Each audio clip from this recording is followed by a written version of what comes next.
간밤에 평안하셨습니까? 오늘도 우리 하나님께서 저와 여러분들에게 함께 하시는 은혜로운 시간이 될 수 있기를 바라고요. 어젠 종려주일이었습니다. 예수님께서 나귀를 타시고 예루살렘에 입성하시던 그런 모습이 있던 날이었습니다. 수많은 예루살렘 사람들이 예수님의 들어오심을 환영했고 축하했습니다. 종려나무 가지를 꺾어서 흔들었으며 자신들의 겉옷을 길에 펴면서 주님을 환영했습니다. 우리는 이 날을 종려주일이라고 부릅니다. 그리고 오늘부터 시작되는 주님이 십자가에 달려 돌아가시고 부활하시기 전 한 주간, 이 한 주간을 주님의 고난을 당하는 그러한 날이라 해서 고난 주간이라고 표현을 합니다. 한 사람의 일생의 마지막 기간이 참 중요한 모습인데 우리 예수님께서 이 땅에서 십자가 위에 죽으시던 그 모습의 과정과 그리고 부활한 아침에 이르기까지의 모습을 우리가 살펴보면서 오늘 저와 여러분들이 이 고난 주간에 하나님의 은혜가 넘치는 시간들 그리고 주님의 고난에 함께 동참하는 시간들 그리고 이 말씀을 거울로 나를 돌아보는 시간들이 될 수 있기를 바랍니다. 예루살렘에 입성하신 예수님께서 그 길로 바로 성전에 가셔서 성전의 형편을 살펴보시고 그리고 성을 빠져나와서 평소에 들러서 쉬고 계셨던 가장 편안한 집인 베다니 나사로의 집에 가셨다라고 하는 것으로 추측을 해봅니다. 왜냐하면 오늘 11절 말씀, 마가복음 11장 12절에서부터 19절의 말씀을 가만히 생각해 보기 전에 11절 말씀에 보면 바로 베다니에 가셨다라고 하는 말씀이 나오는 걸 보니까 아마 베다니의 나사로의 집 사랑하는 형제들이 있던 집에 가신 게 아닌가 이런 추측을 해본다 그 말입니다. 예루살렘에서 베다니 마을까지는 대략 3.5km 정도 된다고 하네요.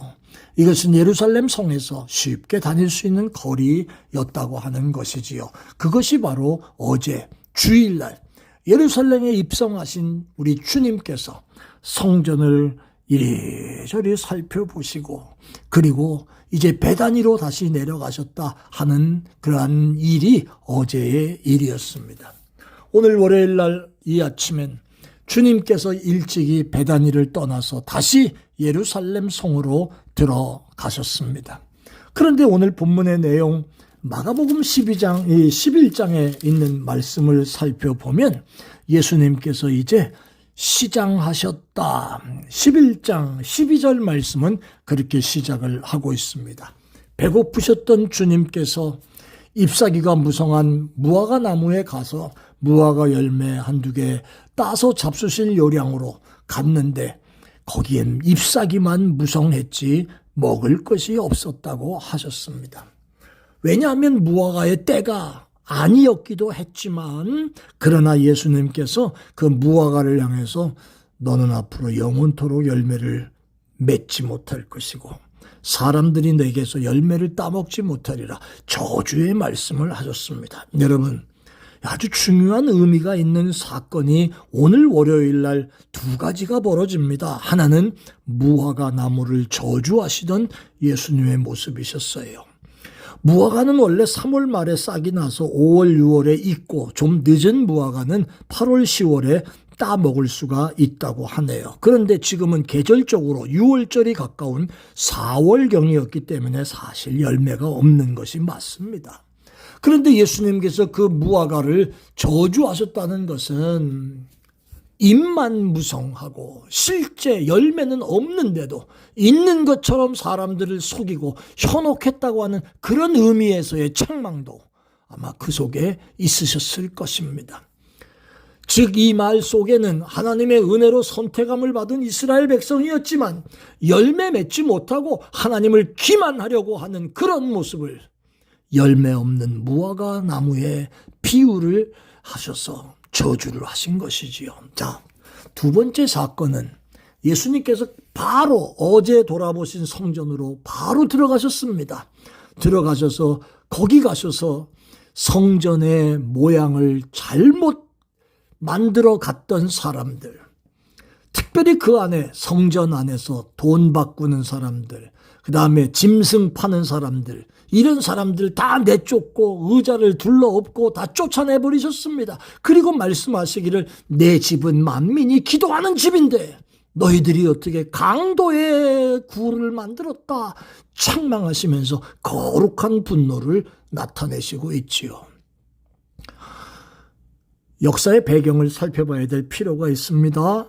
성전에서 왜 이런 장사가 가능했겠습니까? 사람들이 멀리서 순례를 위하여 예루살렘상에 오면 그때부터 재물을 갖고 오는 사람도 있지만 대충 돈 들고 와서 이 성전 입구에서 짐승 파는 거 지 형편에 맞게 소도 사고 양도 사고 비둘기도 사고 이렇게 사가지고 제사장 갖다 주고 그것을 제물로 바치기 위해서 그 일을 진행하는 겁니다. 그러니까 성전이 예배하는 처소보다는 그렇게 예배 드리는데 쓰기 위한 제물을 만든다는 그 구실로 인하여 거기 장사치에 소굴이 되게 했고, 그리고 돈을 이런저런 돈을 환전하는 그런 사람들의 모습이 그 안에 당연하게 있게 만들었다는 겁니다. 여러분, 오늘 두 가지 예수님이 책망하셨던 모습이 나옵니다.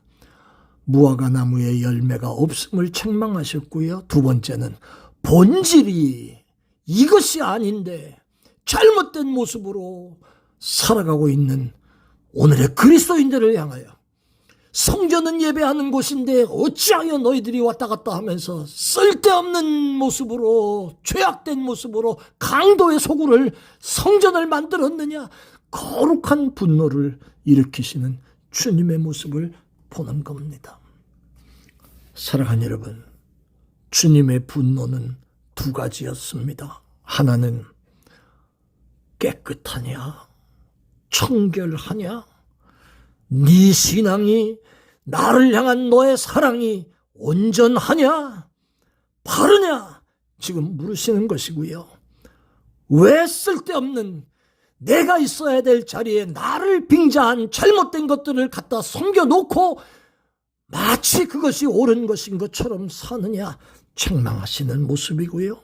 두 번째는 열매가 있느냐 말씀하시며 내 믿음의 결과를 바라보시고 책망하신 그 말씀을 오늘 본문에서 찾아보는 겁니다.